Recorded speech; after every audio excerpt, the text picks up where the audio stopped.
Exciting info کے تمام سننے والوں کو السلام علیکم۔ پیارے دوستو، 1992 کے بعد پاکستانیوں کے لیے پہلی خوشخبری، وہ بھی 92.97 میٹر لمبی۔ اولمپکس گیم کے فائنل میں پاکستانی ارشد ندیم نے بھارت کی نیرج چوپڑا کو ہرا کر گولڈ میڈل جیت لیا۔ یہ گولڈ میڈل پاکستان کی تاریخ کا پہلا گولڈ میڈل ہے جسے انفرادی طور پر جیتا گیا۔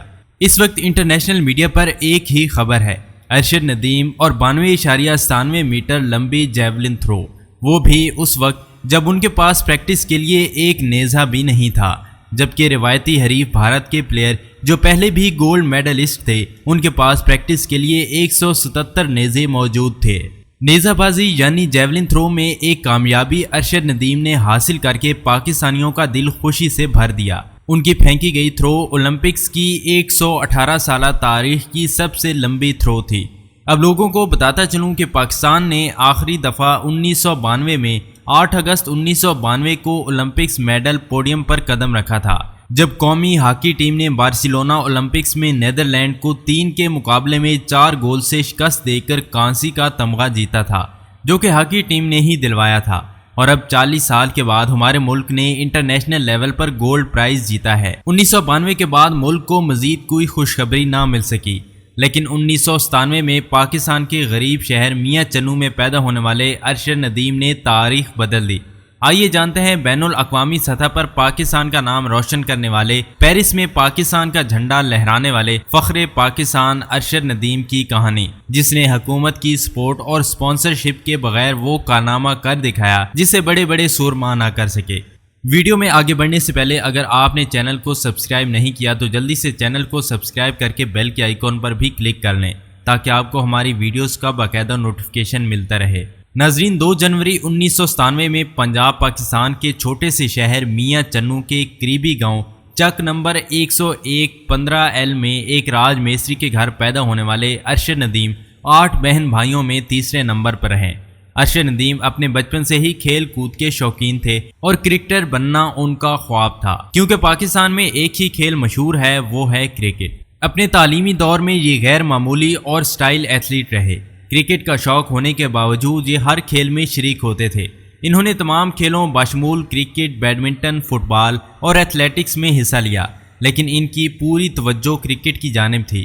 اپنی محنت اور کوشش کے باوجود جلد ہی ان کا نام آس پاس کے علاقوں میں گونجنے لگا۔ اسکول میں ہی انہوں نے ضلعی سطح کے اوپر ٹیپ بال ٹورنامنٹس میں شرکت کی۔ ارشد ندیم کی خوش قسمتی کے ایک غریب گھرانے میں پیدا ہونے کے باوجود ان کے گھر والوں نے ان کے شوق میں مکمل طور پر ان کو سپورٹ کیا۔ ان کے بڑے بھائی اور والد نے ہمیشہ ان کی حوصلہ افزائی کی اور انہیں اس بات کا یقین دلایا کہ وہ ہمیشہ اس کے ساتھ ہیں۔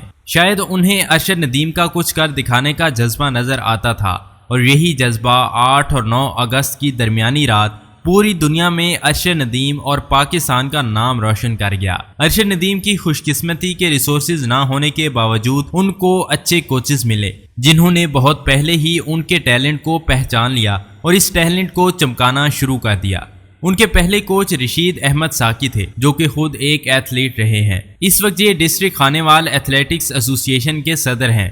ان کا ایک ہی کام تھا، اپنے علاقے کے باصلاحیت ایتھلیٹکس کی سرپرستی، حوصلہ افزائی اور انہیں انٹرنیشنل کھلاڑیوں کے طور پر متعارف کروانا۔ ارشد ندیم جب 6 7ویں جماعت کے طالب علم تھے تب سے ساکی احمد ان کو جانتے تھے۔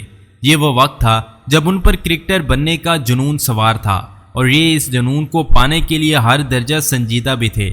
یہاں اچھی بات یہ تھی کہ ارشد کے والد خود انہیں رشید احمد کی شاگردی میں چھوڑ کر گئے تھے کہ میرے بچے کو کھلاڑی بننے کا شوق ہے، اور کیونکہ ان کے پاس تجربہ بھی تھا تب انہوں نے ارشد کی ٹریننگ کی ذمہ داری لے لی۔ تو رشید احمد ساکی ہی وہ پہلے کوچ تھے جن کی نظر میں ارشد ندیم جیسا ہیرا آیا، اور انہوں نے اس ہیرے کو تراش کے اس قابل بنا دیا کہ اس وقت پوری دنیا میں ان کا نام گونج رہا ہے۔ یہ ارشد کو پنجاب کے مختلف ایتھلیٹکس مقابلوں میں حصہ لینے کے لیے بھیجتے رہے، جن میں پنجاب یوتھ فیسٹیول اور دیگر صوبائی مقابلوں میں حصہ شامل تھے۔ ان تمام جگہوں پر ارشد ندیم نے کامیابیاں حاصل کی۔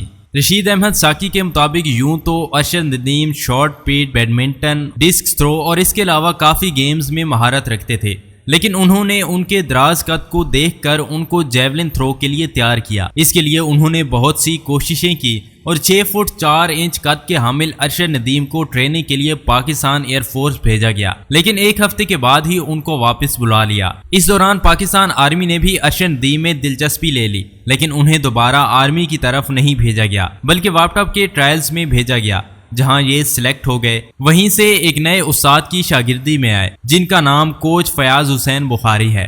ان کا تعلق واپٹا سے تھا۔ فیاض حسین بخاری بین الاقوامی ایتھلیٹکس مقابلوں میں پاکستان کی نمائندگی کر چکے ہیں۔ یہ بھی اس نوجوان کی کارکردگی سے بہت متاثر ہوئے۔ ان کا کہنا تھا کہ ارشد ایک ایسے لرنر ہیں جو کہ 6 ماہ کا کام 1 ماہ میں کر لیتے ہیں، اور یہیں سے ارشد ندیم کے ایک نئے سفر کی شروعات ہوئی۔ یہ چھوٹے بڑے صوبائی، ضلعی اور ملکی مقابلوں میں شرکت کرتے ہیں۔ ایک نیزہ باز کے طور پر انہوں نے جلد ہی اپنی پہچان بنا لی۔ سب سے پہلے 2015 میں 3 اپریل کو 70.46 میٹر لمبا جیولن تھرو کر کے پاکستان کے شہر اسلام آباد میں پہلا ریکارڈ قائم کیا۔ اس کے بعد 2016 میں بھارت گوہاٹی میں 10 فروری کو 78.33 میٹر کے فاصلے پر نیزہ پھینکا۔ اس سے اگلے ہی سال 2017 میں بھارت میں ہی 9 جولائی کو 78 میٹر اور پھر 27 اگست 2018 کو جکارتا انڈونیشیا میں 80.75 میٹر کے جیولن تھرو ان کے ریکارڈز میں رہے ہیں۔ دسمبر 2019 میں نیپال میں 13ویں ساؤتھ ایشین گیمز میں 86.39 میٹر گیمز کے ریکارڈ تھرو کے ساتھ گولڈ میڈل جیتا۔ اولمپکس میں سب سے پہلا ڈیبیو 2020 سمر اولمپکس میں کیا اور اولمپکس کے لیے کوالیفائی کرنے والے پہلے Pakistani track and field athlete بنے، جب جیولن تھرو یونٹ میں 84.62 میٹر کے تھرو کے ساتھ 5ویں نمبر پر رہے۔ 2021 میں مشہد ایران 86.38 میٹر، جبکہ 2022 میں کامن ویلتھ سپورٹس میں برمنگھم میں 90.18 میٹر لمبا جیولن تھرو پھینکنے میں کامیاب ہوئے۔ کامن ویلتھ گیمز 2022 میں 90.18 میٹر کے ساتھ نیا کامن ویلتھ ریکارڈ بناتے ہوئے گولڈ میڈل جیتا، اور پھر 8 اگست 2024 میں اولمپکس کے جیولن تھرو یونٹ میں ہونے والے فائنل مقابلے میں 8 ملک کے کھلاڑیوں کو ہراتے ہوئے اولمپکس کی 118 سالہ تاریخ کی سب سے لمبی تھرو پھینک کر ارشد ندیم نے ہر طرف ہلچل مچا دی۔ اس سے پہلے 2008 میں ناروے کے کھلاڑی اینڈریاز کے پاس یہ لمبی تھرو کا ریکارڈ تھا، جو کہ 90.57 میٹر تھی۔ فائنل راؤنڈ میں ان کے مقابلے میں بھارتی پلیئر نیرج چوپڑا بھی تھے، جو پہلے بھی اولمپکس میں گولڈ میڈل حاصل کر چکے ہیں، اور اس دفعہ بھی سب کا خیال یہی تھا کہ نیرج چوپڑا ہی اس ریکارڈ کو اپنے نام کریں گے، کیونکہ نیرج چوپڑا کے پاس تمام سہولیات تھیں اور ان کی حکومت ان کو سپانسر کر رہی تھی، جبکہ ان کے مقابلے میں ارشد ندیم کے پاس انٹرنیشنل لیول کا ایک نیزہ تک نہیں تھا۔ لوگ مذاق اڑا رہے تھے، میمز بنا رہے تھے کہ کہاں نیرج چوپڑا جس کے پاس جیولن اتنے ہیں کہ جتنے شاید ارشد کے پاس سوٹ بھی نہیں ہوں گے۔ نیرج چوپڑا 7-8 ماہ پہلے سے ہی یورپ میں موجود تھے تاکہ پروفیشنل پریکٹس کی جا سکے اور وہاں کے ماحول اور موسم کو سمجھا جا سکے، جبکہ ارشد ندیم ان سب سہولتوں سے آری صرف محنت اور جذبے کے ساتھ اس مقابلے میں شریک ہوئے، جہاں پاکستان میں پچھلے دنوں بہت سے دانشور اس بات پر ہنس رہے تھے کہ اولمپکس جس میں درجنوں ملکوں سے سینکڑوں کھلاڑی شرکت کرتے ہیں، پاکستان میں صرف 7 کھلاڑی گئے تھے جن کی ہار یقینی تھی۔ ارشد ندیم نے فائنل مقابلے کی 2 بہترین اور لمبی جیولن تھرو وہ پھینکی جن میں 92.57 اور دوسری 91.99 میٹر لمبی تھی، جبکہ فیورٹ اور ٹائٹل ڈیفینڈر نیرج چوپڑا 90 بھی کراس نہ کر سکے۔ ان کی سب سے بہترین تھرو 99.45 میٹر رہی۔ 27 سالہ ارشد ندیم 32 سال سے ترستی عوام کے لیے خوشیوں کا پیغام بنا۔ اس سے پہلے پاکستان کے 10 اولمپکس میڈل تھے۔ ارشد کی اس کامیابی کے بعد اولمپکس کی تاریخ میں پاکستان کے کل تمغوں کی تعداد 11 ہو گئی، جن میں سونے اور کانسی کے 4 جبکہ چاندی کے 3 تمغے شامل ہیں۔ ان 11 میں سے 8 تمغے ہاکی، جبکہ باقی 3 جیولن تھرو، ریسلنگ اور باکسنگ میں جیتے گئے۔